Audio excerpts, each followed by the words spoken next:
హల్లెలూయా. మన రక్షకుడు ప్రభు అయిన యేసుక్రీస్తు నామంలో మరొకసారి రాత్రి లైవ్లో ఏకీభవించి దేవుని యొక్క వాక్యాన్ని ధ్యానించే భాగ్యమును దేవుడు మనకందరికీ అనుగ్రహించినందుకై దేవునికి కృతజ్ఞతలు స్తోత్రాలు చెల్లిస్తున్నాను. మరొకసారి లైవ్లో ఏకీభవించి దేవుని యొక్క వాక్యాన్ని వింటున్న మీకందరికీ నా హృదయపూర్వకమైన వందనాలు చెల్లిస్తున్నాను. మీరందరూ క్షేమంగాను సుఖంగాను సంతోషంగాను మరి ఉన్నారని నమ్ముతున్నాను. అలాగూ ప్రతిదినము మీ కొరకు ప్రార్థన చేయుచున్నాము.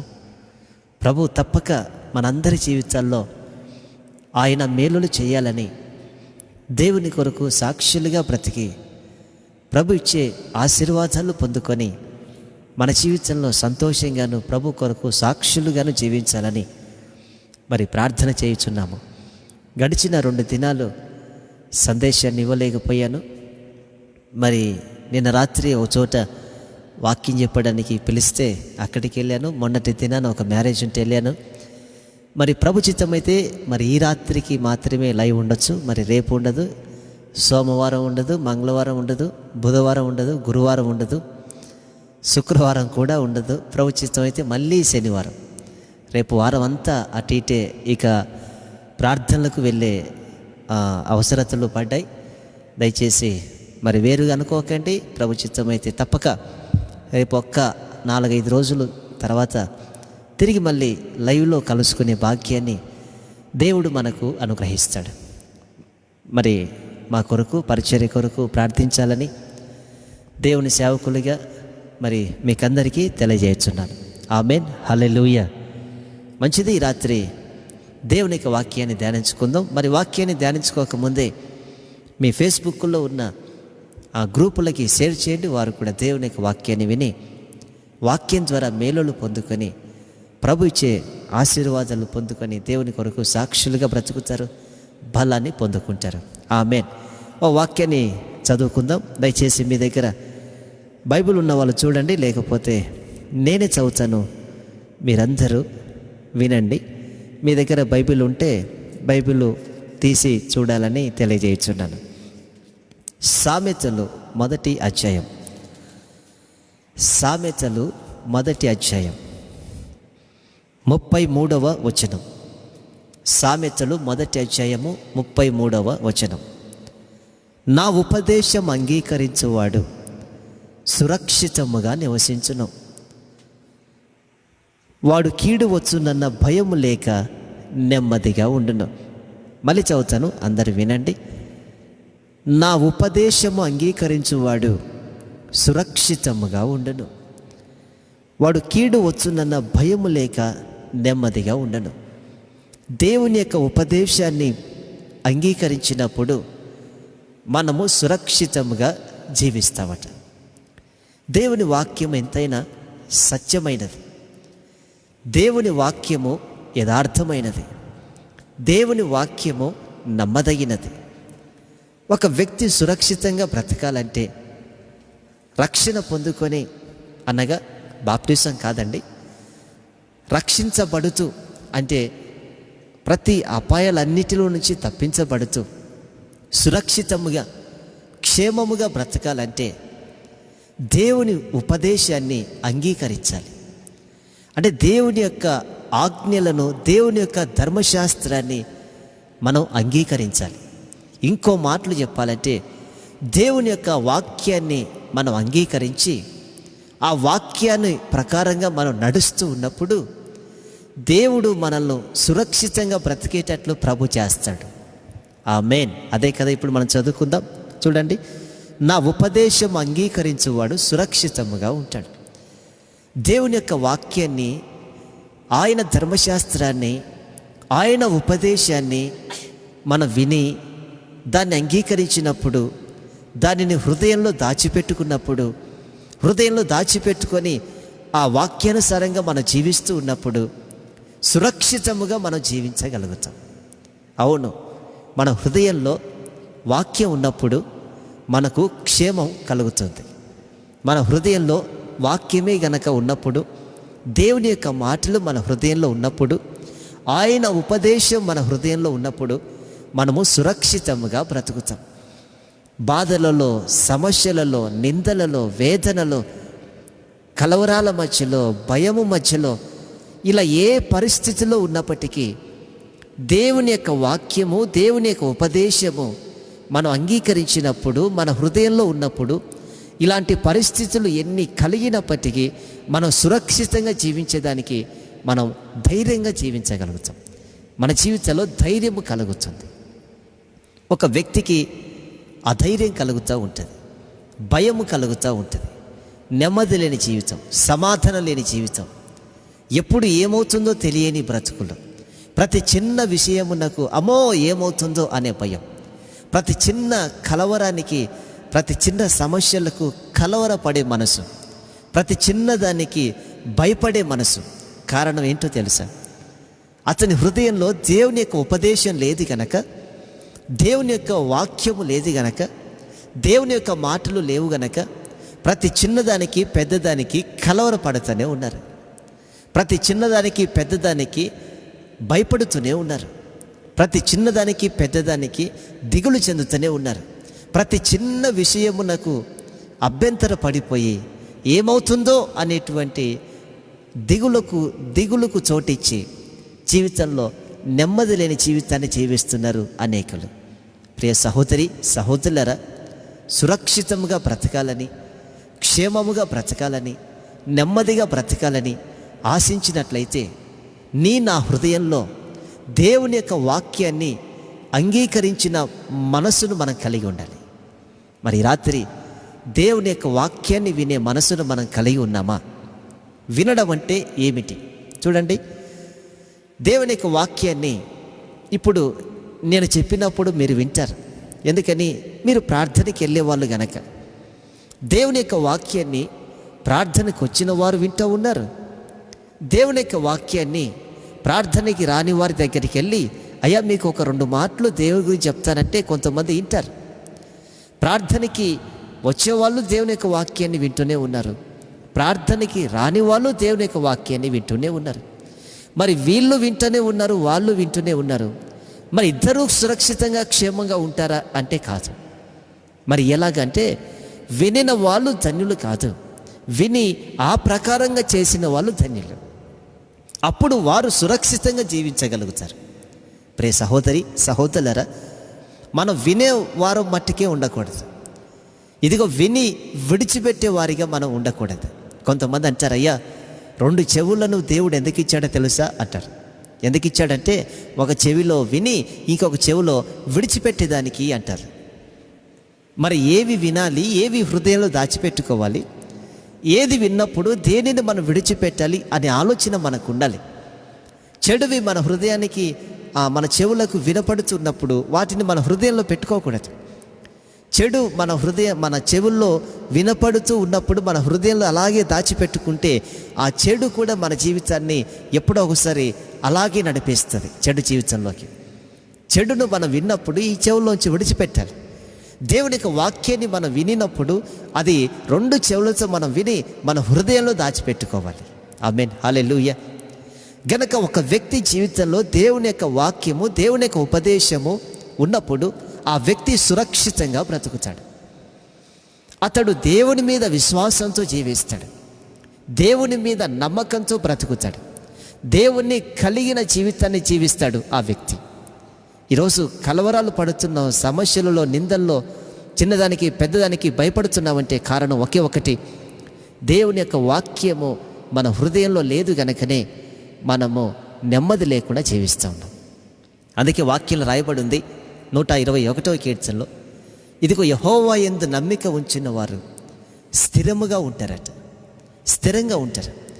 దేవుని మీద నమ్మకం ఉంచిన వాళ్ళు స్థిరంగా ఉంటారు. అంటే దేవుని మీద నమ్మకం ఉంచడం అంటే ఏంటి? దేవుని మాట మీద నమ్మకం ఉంచిన వాళ్ళు స్థిరంగా ఉంటారు.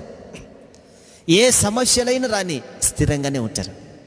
అలజడులే కలగని స్థిరంగానే ఉంటారు. ఇబ్బందులే కలగని స్థిరంగానే ఉంటారు. ఎక్కడ స్థిరంగా ఉంటారు? దేవునిలో స్థిరంగా ఉంటారు. కారణం ఏమిటి? దేవుని యొక్క వాక్యం వారి హృదయంలో ఉంది గనక, ఆ మాట మీద వారు మనసు ఉంచారు గనక, ఆ వాక్యం మీద వారు విశ్వాసం ఉంచారు గనక వారు స్థిరంగా ఉంటారు దేవుని మాట మీద, ఆ మాటను పట్టుకొని. కారణం, దేవుడు మాట చెప్పాడు కనుక ఆయన మాట తప్పడు. మా జీవితాల్లో ఎన్ని కలిగి ఉన్నప్పటికీ, ఎన్ని అభ్యంతరాలు, ఆటంకాలు మా జీవితంలో ఎదురవుతూ ఉన్నా ఆయన మాట మాత్రం తప్పదు కనుక, ఆయన మాటను మార్చువాడు కాదు గనక, ఆ మాట మీద నమ్మకం ఉంచిన వాళ్ళు దేవుని మీద స్థిరంగా ఉంటారు. కదలక నిత్యము నిలుచు సియోను కొండవలే ఉంటారన్నట్లుగా వారి జీవితాలు అలాగా ఉంటాయి. నా ప్రియమైన సహోదరి సహోదరులరా, ఈ రాత్రి మనం సురక్షితంగా క్షేమంగా ఉండాలంటే దేవుని యొక్క వాక్యం మన హృదయంలో ఉండాలి. వాక్యము మన హృదయంలో ఉన్నప్పుడు మనకు వాక్యము బలాన్ని ఇస్తుంది, వాక్యము ధైర్యాన్ని ఇస్తుంది, వాక్యము శక్తిని ఇస్తుంది. వాక్యము ఇదిగో బాధలలో మనం ఉన్నప్పుడు మనకు నెమ్మదిని కలగజేస్తుంది. అదే వాక్యము మన శరీరాలకు ఆరోగ్యాన్ని కూడా కలగజేస్తుంది. మరి రాత్రి దేవుని యొక్క వాక్యాన్ని విని, ఆ వాక్యాన్ని హృదయంలో దాచిపెట్టుకొని ఆయన ఉపదేశానుసారంగా జీవించే మనసును మనం కలిగి ఉన్నామా? అలా కలిగి ఉన్నట్లయితే సురక్షితముగా జీవించే జీవితాన్ని దేవుడు మనకిస్తాడు. ఆ తర్వాత దేవుని యొక్క వాక్యం ఒక వ్యక్తి హృదయంలో ఉన్నప్పుడు కీడు వస్తుందేమో అనేటువంటి భయం లేకుండా జీవిస్తాడు. అది ఇదిగో ఇటుపక్క 1000 మంది పడినను, అటుపక్క 10,000 మంది పడినను, ఏ అపాయము నీ ఎద్దకు రాదు అన్నట్లుగా కీడు వస్తుందేమో అనే భయం ఉండదు ఎప్పటికీ. దేవుని వాక్యము, దేవుని ఉపదేశము ఒక వ్యక్తి హృదయంలో ఉన్నప్పుడు కీడు వస్తుందేమో అనేటువంటి భయం లేకుండా చేవేస్తాడు, భయం లేకుండా చేవేస్తాడు. దావీదు హృదయంలో దేవుని యొక్క వాక్యం ఉన్నది. దావీదు దేవుని యొక్క వాక్యాన్ని కలిగిన వ్యక్తి. దావీదు హృదయము దేవునితో పెనవేయబడింది, హృదయానుసారుడైపోయాడు. దావీదు హృదయంలో దేవుని యొక్క వాక్యం ఉంది గనక, దావీదు కుమారుడైన అబ్షాలోము దావీదును చంపడానికి వెంబడిస్తూ ఉన్నప్పుడు, ప్రయత్నాలు చేస్తూ ఉన్నప్పుడు, రాజు గృహంలో బ్రతకవలసినటువంటి దావీదు ఇదిగో బయటికి వెళ్ళి అడవులలో అక్కడ ఇక్కడ బ్రతుకుతూ ఉంటే, తనకి దావీదుకి చాలా రోజులైంది నిద్ర పట్టక. ఎందుకని? కొడుకు చేతిలో నుంచి తప్పించుకొని పారిపోతూ ఉన్నాడు. సహజంగా తల్లిదండ్రులు ఏదైనా చెప్తే తల్లిదండ్రుల మాటలకు పిల్లలు భయపడి పారిపోవాలి. కానీ ఇక్కడ అంతా రివర్స్ అయిపోయింది. కుమారుని దెబ్బకు తండ్రి పారిపోతూ ఉన్నాడు. ఎంత విచిత్రము! తల్లిదండ్రుల దెబ్బకి పిల్లలు పారిపోతారు. మరి ఇక్కడ కొడుకు భయాన్ని చూసి ఏమంటుందని అంటే కొడుకుకున్న ఆ ధైర్యాన్ని, ఆ తెగింపును చూసి కొడుకేటుకు తండ్రి పారిపోతూ ఉన్నాడు. అంత విచిత్రం అయిపోయింది. ఈ దినాల్లో పిల్లలను కొట్టాలంటే తల్లిదండ్రులు భయపడుతున్నారు. కొడితే ఎక్కడ ఇల్లు చచ్చిపోతాడని, కొడితే ఎక్కడ ఊరేసుకుంటుందని, కొడితే ఎక్కడ ఇల్లు విడిచి పారిపోతారో అని, కొడితే ఎప్పుడు ఏం చేసుకుంటారో అని పిల్లలేటుకు తల్లిదండ్రులు భయపడుతున్నారు. అందుకే ఏదడిగితే అది తీసుకొచ్చి పెడుతూ ఉన్నారు. కాదనకుండా తీసుకొచ్చి పెడుతున్నారు, లేదనకుండా తీసుకొచ్చి పెడుతున్నారు. అప్పో సొప్ప చేసి తీసుకొచ్చి పిల్లలకి పెడతా ఉన్నారు. ఆ పిల్లలకి ఇచ్చే స్తోమత కాదది, అంటే ఇచ్చే వయసు కాదది, ఆ పిల్లలు అనుభవించే స్టేజీ కాదది. అయినప్పటికీ తల్లిదండ్రులు పిల్లలకు భయపడి అన్నీ తీసుకొచ్చి పెడతా ఉన్నారు. మీటింగ్కి వెళ్ళారు. నేను ఒక మీటింగ్కి వెళ్ళాను. అక్కడికి ఒక పాస్టర్ గారు వచ్చారు. పాస్టర్ గారు నా పక్కన కూర్చున్నాడు. ఆయన తన ఫ్యామిలీతో వచ్చాడు. ఇంచుమించు వాళ్ళ కుమారుడు 6వ 7వ తరగతి మొత్తం మీద చదువుతూ ఉన్నాడు. 6, 7, 8వ తరగతితో అంత వయసు ఉంది. పాస్టర్ గారు నా పక్కలో కూర్చున్నారు. ఆ మీటింగ్ జరుగుతూ ఉంది, పాటలు పాడుతూ ఉన్నారు. ఆ పాస్టర్ గారి కుమారుడు తన తండ్రి దగ్గరికి వచ్చి, అంటే పాస్టర్ గారి దగ్గరికి వచ్చి, నా పక్కన కూర్చున్న పాస్టర్ గారి దగ్గరికి వచ్చి, నానా సెల్లివు కాస్త గేమ్ ఆడుకోవాలి అంటున్నాడు. గేమ్ ఆడుకోవాలి సెల్లివు అంటున్నాడు. ఈ పాస్టర్ గారు అన్నారు, ఇప్పుడు గేమ్ ఏంట్రా, ఇప్పుడు ప్రార్థన జరుగుతుంది, వెళ్ళి కూర్చోరంటే వాడు గట్టిగా అరుస్తూ ఉన్నాడు, నేను ఆడుకోవాలి ఇవ్వు అని. నేను పక్కలో ఉండి, రేయ్ మర్యాదకి వెళ్ళు, ఈ వయసులో నీకు సెల్లు కావాల్సి వచ్చిందా, ప్రార్థన జరుగుతూ ఉంటే వెళ్ళి కూర్చోరా, మీ అమ్మ దగ్గరికి వెళ్ళి కూర్చోన్నాను నేను గట్టిగా. అప్పుడు ఈ పాస్టర్ గారు అంటారు నాతో, పాస్టర్ గారు ప్రార్థన అయిపోయేంతవరకు వాడిని ఏమనకండి, ఇదిగో నేను సైలెంట్గా సెల్ ఇస్తాను అంటాడు ఆయన. ఎందుకని? సెల్ గనక ఇవ్వకపోతే, నేను గట్టిగా అరిస్తే వాడు ఇంకా గట్టిగా అల్లరి చేస్తాడు. పాస్టర్ గారు మీరేమనొద్దు దయచేసి అంటాడు నన్ను. ఎందుకని అలా పెంచారు. సెలవు ఇవ్వకపోతే వాడు ఎక్కువ గారవ పని చేస్తాడు. సెలవు ఇవ్వకపోతే గట్టిగా అరుస్తాడు. ఆ గట్టిగా అరిచిన అరుపులకి ఖచ్చితంగా సెల్ ఇవ్వాల్సిందే, మొబైల్ ఇవ్వాల్సిందే. ప్రియ తల్లిదండ్రులారా, మీ పిల్లలకి సెల్ ఫోన్ ఇవ్వకండి. మీ పిల్లలకి సెల్ ఫోను కొనివ్వకండి. మీ పిల్లలకి సెల్ ఫోను చేతుల్లో అనవసరం, ఇవ్వకూడదు. అయ్యా ఇవ్వకపోతే ఏడుస్తూ ఉన్నాడా, ఏడ్చినా పర్వాలేదు, దొర్లాడినా పర్లేదు, అటు ఇటు ఈ మూలకు ఆ మూలకు తిరిగినా పర్లేదు. దయచేసి మీ పిల్లలకు మాత్రం సెల్ ఫోన్ ఇవ్వకండి. సెల్ ఫోన్ ద్వారా చాలా ప్రమాదం ఉంది. అంతెందుకు, సెల్ ఫోన్ ద్వారా కంటి చూపు కూడా పోతుంది. ఈరోజు పిల్లలేటుకు తల్లిదండ్రులు భయపడుతున్నారు. పిల్లలేటుకు తల్లిదండ్రులు ఏమంటారు దాన్ని, నెమ్మది లేకుండా జీవిస్తూ ఉన్నారు. పిల్లల్ని కొట్టాలంటే భయం. ఫారిన్ కంట్రీలో, వేరే దేశాలలో పిల్లలను కొడితే కేసు వస్తుంది తల్లిదండ్రుల మీదకి. పిల్లలను కొట్టారనుకో, పోలీసు వాళ్ళకి ఒక్క ఫోన్ చేస్తే చాలు, పోలీసు వాళ్ళు వచ్చి తల్లిదండ్రులను తీసుకెళ్ళి జైల్లో పెడతారు. అంటే పిల్లల్ని కొట్టకూడదు, అక్కడ పిల్లల్ని కొట్టకూడదు అనే రూల్ ఉంది. కొడితే తీసుకెళ్ళి జైల్లో పెడతారు. అలాగైపోయింది. మరి కొట్టకపోతే మాట వింటారా? బెత్తం వాడండి అని వాక్యంలో రాయబడింది. మరి బెత్తం వాడకపోతే, బెత్తం వాడుతూ ఉన్నా మాట వినట్లేదు, వాడకపోతే ఎలా ఉంటుందో ఒకసారి చూడండి. ఇక గనక పిల్లల్ని చిన్న వయసులోనే పెంచే విధానం మనకు తెలియాలి. చిన్న వయసులోనే పెంచే విధానం మనకు తెలిస్తే వారు పెరిగి పెద్దవారైన తర్వాత అలాగే పెరుగుతారు. అయ్యా మేము చిన్నప్పుడు సరిగ్గానే పెంచామయ్యా, బాగానే పెంచాము, కాలేజీకి వెళ్ళకముందు బాగానే ఉన్నాడయ్యా, వెళ్ళిన తర్వాత ఇడు చెడిపోయాడయ్యా అంటారు. చిన్నప్పటి నుంచి పెంచడం మంచి పెంపకంలో ఉన్నట్లయితే మంచిది. మరి దారి తప్పిపోయారంటే, దారి తప్పిపోవడానికి కారణం తల్లిదండ్రుల ప్రవర్తన. తల్లిదండ్రుల ప్రవర్తన పిల్లల మీదకి వస్తుంది. తల్లి ఏ విధంగా నడుస్తుందో పిల్ల ఆ విధంగా నడుస్తుంది. తండ్రి ఏ విధంగా నడుస్తాడో కొడుకు ఆ విధంగా నడుస్తాడు. బైబిల్లో రాయబడింది, తల్లి ఎట్టిదో పిల్ల అట్టిదేనట. తల్లి చెడ్డదైతే పిల్లలు కూడా ఇదిగో ఖచ్చితంగా చెడ్డవారైపోతారు. తల్లిదండ్రుల ప్రవర్తనను బట్టి పిల్లలు కూడా ఆ విధంగా మార్పు చెందుతారు. కారణం ఏంటో తెలుసా? మా నాన్నే తాగుతూ ఉన్నాడు, నేను తాగితే తప్పే ఉంది. మా అమ్మే తిరుగుతూ ఉంది, నేను తిరిగితే తప్పే ఉంది. నా తల్లిదండ్రులే ఈ విధంగా ప్రవర్తిస్తూ ఉన్నారు, నేను చేస్తే తప్పే ఉంది అని విచ్చలవిడిగా ఈరోజు తల్లిదండ్రులను చూసి పిల్లలు వ్యభిచారులైపోతున్నారు, త్రాగులైపోతున్నారు. కన్న కొడుకుతో బ్రాందీ సీసా తీసుకొచ్చి తాగుతూ ఉన్నాడు తండ్రి. కన్న కూతురితో వ్యభిచారపు సంబంధాలు జరిపిస్తూ ఉంది ఒక తల్లి. కారణం ఏంటో తెలుసా? నీ పిల్లల్ని చిన్న వయసులో నుంచి సరిగా పెంచావు, మంచిది. పెద్దవారైన తర్వాత దారి తప్పిపోవడానికి కారణం నీవే. అంటే నీవంటే నీవంటే ఇప్పుడు మీరు చెడ్డవారని కాదు. మరి ఎవరైతే ఇటు హృదయాన్ని కలిగి ఉన్నారో వారే పిల్లలు చెడిపోవడానికి కారణం. ప్రే సహోదరి సహోదరులారా, తల్లి ఎట్టిదైతే పిల్ల అట్టిదని వాక్యంలో రాయబడింది. గనక మన పెంపకము చాలా జాగ్రత్త. కొడుకు దావీదు కుమారుడు అబ్షాలోము తండ్రి మీద ఎందుకు తిరుగుబాటు చేస్తూ ఉన్నాడు తెలుసా? తండ్రి వ్యభిచారం అయిపోయాడు కనుక ఆ వ్యభిచారం చేసిన కారణాన్ని బట్టి, ఆ పాపాన్ని బట్టి తన కుమారుడు విరోధంగా మారిపోయాడు. చూసారా? దావీదుకి శత్రువులు అంటూ లేరు. ఉన్న ప్రతి ఒక్కరిని జయించినాడు, ఎక్కడికి పారిపోకుండా. చివరికి సౌలు జీవితాన్ని కూడా ఇదిగో దావీదు చూశాడు. సౌలుని దేవుడు తప్పించి దావీదుని రాజుగా చేశాడు. దావీదుకి ప్రతి చోట విజయం ఉంది. శత్రువులకి భయపడి పారిపోతున్నాడంటే ఒక అర్థం ఉంది. కొడుకుకు భయపడి పారిపోతున్నాడంటే ఎంత విచిత్రం, ఒక్కసారి ఆలోచించండి. కొడుకుకు ఎందుకని పారిపోతూ ఉన్నాడు దొరకకుండా భయంతో అంటే, తండ్రి చేసిన తప్పు, తండ్రి చేసిన పాపము తన కొడుకు ఇతని మీదికి శత్రువై మారిపోయాడు. చూసారా?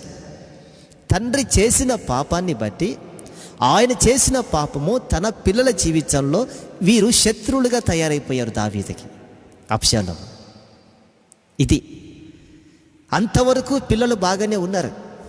అంతవరకు పిల్లలు దావీదు చెప్పినట్లుగా విన్నారు. అంతవరకు దావీదు మీదకి తిరిగి మాట్లాడిన వాళ్ళు ఒక్కరు కూడా లేరు.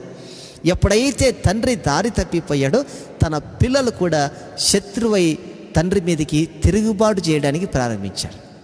అర్థమైందండి? చిన్న వయసులో నుంచి బాగా పెరిగారు, బాగున్నారు. ఎప్పుడైతే తండ్రి దారి తప్పాడో కొడుకు కూడా శత్రువుగా తయారైపోయాడు. అది అందుకని పారిపోయాడు. అప్పుడు దావీదు నిద్రలేక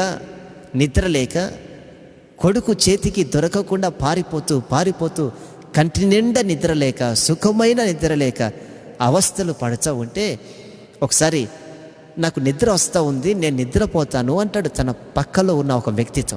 కీర్తన 3వ కీర్తనలో రాయబడి ఉంటుంది. తర్వాత మీరు చదవండి. కీర్తన 3:5 వచనం. నేను నిద్రపోవాలి అంటాడు దావీదు. పక్కన తన సైనికుడు ఉండి, రాజా, నీ కొడుకు నేను చంపడానికి వెంబడిస్తూ ఉంటే నీకెలా నిద్ర వస్తుంది? నీ కొడుకు నేను చంపడానికి ప్రయత్నాలు చేస్తూ ఉన్నాడు, నీవు దొరికితే నేను చంపాలని వెంబడిస్తున్నాడు. ఈ సమయంలో నీకు నిద్ర వస్తుందా? ఏంటండి? ఒక పక్క కొడుకు తండ్రి ఎక్కడ దొరుకుతాడో అక్కడ చంపాలని ప్రయత్నం చేస్తూ ఉంటే దావీదుకేమో నిద్ర వస్తుందట. దావీదు దొరికితే చంపుదాం అనుకుంటున్నాడు తన కొడుకే, కానీ దావీదుకేమో నిద్ర వస్తుంది, నేను నిద్రపోతానంటాడు దావీదు. 10,000 రూపాయలు అప్పుంటేనే మనకు నిద్ర పట్టదు, మనల్ని ఎవరైనా తిడితేనే మనకు నిద్ర పట్టదు. అవునా? మన మీద లేనిపోని మాటలు చెబితేనే మనకు నిద్ర పట్టదు. చేయని నేరానికి మన మీదకి నిందలు వేస్తే మనకు నిద్ర పట్టదు. మన చేయని నేరానికి మన మీద నెపములు వేస్తే మనకు నిద్ర పట్టదు. పిల్లలకు వివాహం కాకపోతే నిద్ర పట్టదు, పిల్లలు కలగకపోతే నిద్ర పట్టదు. ఈరోజు ఒక వ్యక్తికి నిద్ర లేకుండా ఎన్నో సమస్యలు వెంటాడుతూనే ఉన్నాయి. దావీదును కూడా వెంటాడుతూనే ఉంది. తన కొడుకే శత్రువై తన మీదకి చంపడానికి ప్రయత్నం చేస్తూ ఉన్నప్పుడు మరి దావీదు ఏమన్నాడో తెలుసా? నేను నిద్రపోవాలనుకుంటున్నాను, చాలా రోజులైంది నిద్ర లేక అంటాడు. తన పక్కలో ఉన్న వ్యక్తి అంటాడు, ఈ సమయంలో నీకెలా నిద్ర వస్తుంది అంటే అప్పుడు దావీదు అంటాడు, నేను ఆధారం చేసుకున్నవాడు మనిషి కాదు, నేను దేవుణ్ణి ఆధారం చేసుకున్నాను కనుక నేను పడుకుంటాను, నిద్రపోతాను, తిరిగి లేస్తాను అంటాడు. ఆమేన్, హల్లెలూయా. ఎంత విశ్వాసం చూడండి. నేను చదువుతాను, ఆ ఒక్క మాట చదివి నేను ముగిస్తాను. కీర్తనలు 3:5 చూడండి, నేను చదువుతాను, అందరు వినండి. కావున నేను పండుకొని నిద్రపోయి మేలుకొందును, యెహోవా నాకు ఆధారము. కావున నేను పండుకొని నిద్రపోయి మేలుకొందును. 10,000 మంది దండెత్తి నా మీదికి వచ్చి మోహరించినను నేను భయపడను. ఆమేన్, హల్లెలూయా. అర్థమైందండి? మళ్ళీ చదువుతాను. కావున యెహోవా నాకు ఆధారము, కావున నేను పండుకొని నిద్రపోయి మేలుకొందును. 10,000 మంది దండెత్తి నా మీదికి వచ్చి మోహరించినను నేను భయపడను. ఎందుకు భయపడట్లేదు తెలుసా? దావీదు జీవితంలో ఉపదేశం ఉంది గనక దావీదు నేను భయపడను అంటూ ఉన్నాడు. ఇందాక మనం సామెతలు 1:33 చదువుకున్నట్లుగా ఉపదేశమును అంగీకరించువాడు సురక్షితంగా ఉంటాడు, వానికి కీడు వస్తుంది అనేటువంటి భయము లేకుండా నెమ్మదిగా ఉంటాడు. ఆమేన్, హల్లెలూయా.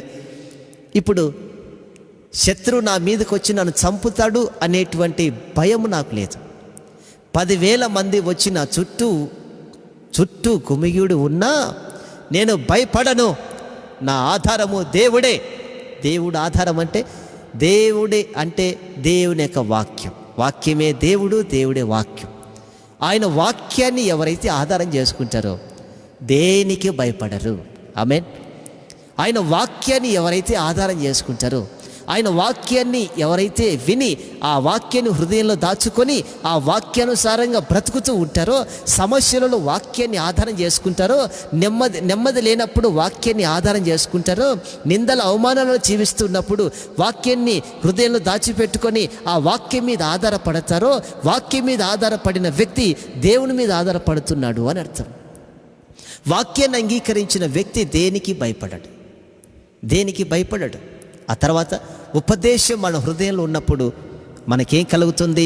సామెతలు చూడండి, సామెతలు 3వ అధ్యాయము 1వ వచనం. సామెతలు 3 ఆ తర్వాత వినండి, 3:1. నా కుమారుడా, నా ఉపదేశము మరువకము, నా ఆజ్ఞలను హృదయపూర్వకముగా గైకొనము, అవి దీర్ఘాయువును సుఖజీవముతో గడుచు సంవత్సరములను శాంతి నీకు కలగజేయును. ఆమేన్, హల్లెలూయా.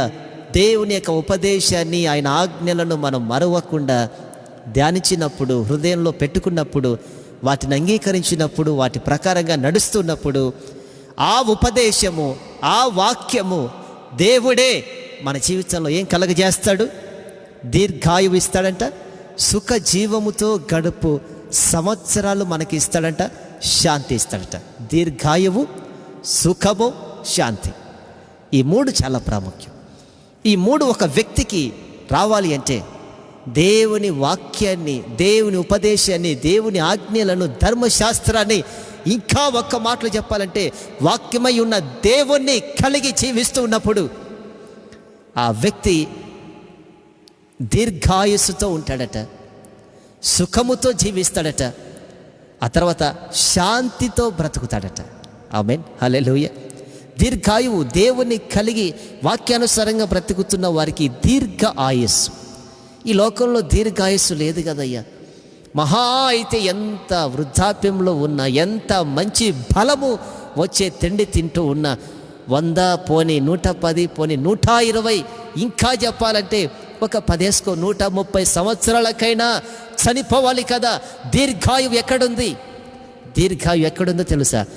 ఆయన నమ్మి, ఆయన వాక్యాన్ని నమ్మి, వాక్యాన్ని అంగీకరించి, వాక్యంలో హృదయంలో దాచిపెట్టుకొని వాక్యానుసారంగా జీవించే వ్యక్తికి దీర్ఘాయువు ఎక్కడంటే, ఈ లోకంలో మనం శారీరకముగా కన్ను మూస్తే ఆత్మీయముగా మనం పరలోకంలో కళ్ళు తెరుస్తాము. అదే దీర్ఘాయువు. ఆమేన్, హల్లెలూయా. సుఖముతో జీవించే జీవితం. ఈ లోకంలో సుఖంగా మనం బ్రతకగలుగుతాం. అయ్యా, ఎక్కడ సుఖము? ఒకదాని వెంట ఒకటి సమస్యలు మమ్మల్ని వెంటాడుతూనే ఉన్నాయి. ఒకదాని వెంట ఒకటి నిందలు వెంటాడుతున్నాయి. మా కుటుంబాల్లో సుఖమే లేదయ్యా. నా భర్తతో సుఖమే లేదు, నా భార్యతో సుఖమే లేదు, నా పిల్లలతో సుఖమే లేదయ్యా అంటారు కొంతమంది. కారణం ఏంటో తెలుసా? దేవుని యొక్క వాక్యం మన హృదయంలో, మన ఇంటిలో ఉన్నప్పుడు పిల్లల ద్వారా, భర్త ద్వారా, భార్య ద్వారా సుఖముతో జీవించే జీవితాన్ని దేవుడు మనకిస్తాడు. ఎన్ని సమస్యలు కలుగుతున్నా మనం మాత్రం సుఖంగా జీవించగలుగుతాం. ఆమేన్, హల్లెలూయా, హల్లెలూయా. యేసు ప్రభు అమరంలో పడుకున్నాడు. పడవ వెళ్తూ ఉంది, గాలి వచ్చింది, తుఫాను వచ్చింది, శిష్యులందరూ కలవరపడ్డారు. యేసు ప్రభు మాత్రం కలవరపడలేదు. కారణం ఏంటంటే, ఇదిగో సమస్తాన్ని చేయగలిగిన శక్తిని ప్రభు కలిగి ఉన్నాడు. అంటే ఆయన మనకేం తెలియజేస్తున్నాడో తెలుసా? ఇంత గాలి తుఫాను మధ్యలో నేను సుఖంగా నిద్రపోతున్నాను. మీరు కూడా ఎన్ని తుఫాన్ల వంటి సమస్యలు కలుగుతూ ఉన్నా, ఇదిగో పెద్ద సుడిగాలిలో వంటి సమస్యలు కలుగుతున్నా, మీరు కూడా సుఖంగా జీవించేటట్లుగా నేను చేస్తాను, నా వైపు చూడండి అంటాడు ప్రభు. శాంతిని కూడా ఇస్తాడు మనకి. కొంతమందికి పేరు బాగానే ఉంటుంది, శాంతి అంటాం, కానీ అంతా అశాంతి. పేరుకు తగ్గట్టు శాంతే లేదయ్యా అంటాం. ఓసారి ఓ చోటికి వెళ్తే, అమ్మ మీ పేరేంటి అని అడిగితే ఆమె ఆరోగ్యం అని చెప్పింది. అంత అనారోగ్యమే. ఎప్పుడు ఆరోగ్యమయ్యా నా పేరు. మరి ఎప్పుడేంటమ్మా, ఎప్పుడు అనారోగ్యమే నీకు? ఏం చేస్తామయ్యా? నా పేరుకు తగ్గట్టు లేదలయ్యా. ఇంకొక చోటికి వెళ్తే ఆమె పేరు సంతోషం అంట. సంతోషం అని పేరుగా చెప్పడం కానీ అంత సంతోషం లేదు, అంత దుఃఖమే. నా ప్రియమైన సహోదరి సహోదరులారా, మనం దేవుణ్ణి ఆరాధిస్తూ వాక్యానుసారంగా జీవిస్తూ వాక్యాన్ని హృదయంలో దాచిపెట్టుకున్నప్పుడు సంతోషాన్ని, శాంతిని ప్రభు మనకిస్తాడు. శాంతి అంటే నెమ్మదిని ఇస్తాడు ప్రభు మనకి. ఆయన వాక్యము మనకు శాంతిని ఇస్తాడు. నా ప్రియమైన సహోదరి సహోదరులారా, ఈ రాత్రి ఒక్కసారి మనం ఆలోచన చేద్దాం. సురక్షితంగా బ్రతకాలన్నా, భయం లేకుండా జీవించాలన్నా, దీర్ఘాయువుతో మనం బ్రతకాలంటే, సుఖమైన జీవితాన్ని మనం జీవిస్తూ బ్రతకాలంటే, ఇంకా శాంతి కలిగి సమాధానం కలిగి మనం బ్రతకాలంటే దేవుని ఉపదేశాన్ని అంగీకరించాలి. అంగీకరించడమే కాదు, మనం ఆ ఉపదేశానుసారంగా బ్రతకాలి. బ్రతికినప్పుడు ఇవన్నీ మన జీవితంలో కలుగుతాయి. గనక ఈ రాత్రి దేవుని యొక్క ఉపదేశాన్ని విని ఆ ఉపదేశానుసారంగా బ్రతుకుదాం. ఎన్నోసార్లు వాక్యాలు వింటూనే ఉన్నారు, చదువుతూనే ఉన్నారు, ఎంతోమంది చెప్పగా వింటూనే ఉన్నారు.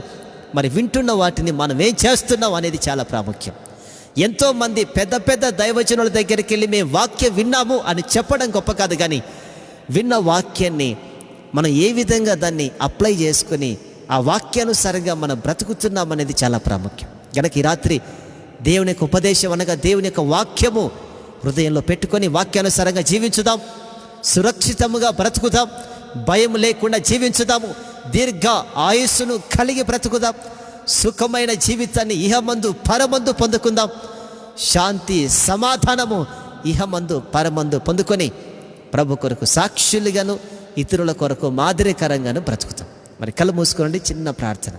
పరిశుద్ధుడా, మీ కొందనాలు. ఈ రాత్రి తేటగా మరొకసారి మా అందరితో మీరు మాట్లాడారు. నీ వాక్యాన్ని వినినవాడు సురక్షితముగా ఉంటాడు, అంగీకరించిన వాడు సురక్షితంగా ఉంటాడు, నడిచే వ్యక్తి భయం లేకుండా వేస్తాడు.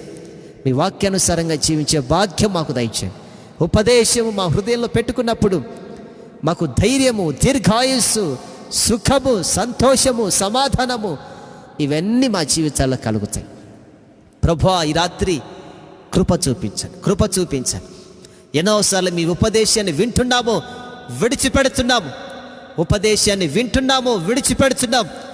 నీ మాటలను వింటున్నాము, విడిచిపెడుతున్నాం. అలా కాకుండా ఈ రాత్రి నుండి నీ మాట ప్రకారంగా జీవించి ఇదిగో సురక్షితముగాను భయం లేకుండా దీర్ఘాయుసుతో సుఖముతో సంతోషముతో జీవించే భాగ్యమును నాకును లైవ్లో విన్న ప్రతి ఒక్కరికి నీ సహాయం చేయమని, విత్తబడిన వాక్యం మా అందరి హృదయాల్లో ఫలింపచేయమని లైవ్ లేఖించి ఇంతవరకు మీ వాక్యాన్ని విన్న ప్రతి ఒక్కరి కుటుంబాన్ని దీవించి ఆశీర్వదించి బలపరచి మీ కొరకు మాత్రమే సాక్షులుగా జీవించే భాగ్యం దయచేయమని యేసు నామములో ప్రార్థిస్తున్నాము తండ్రి, ఆమేన్.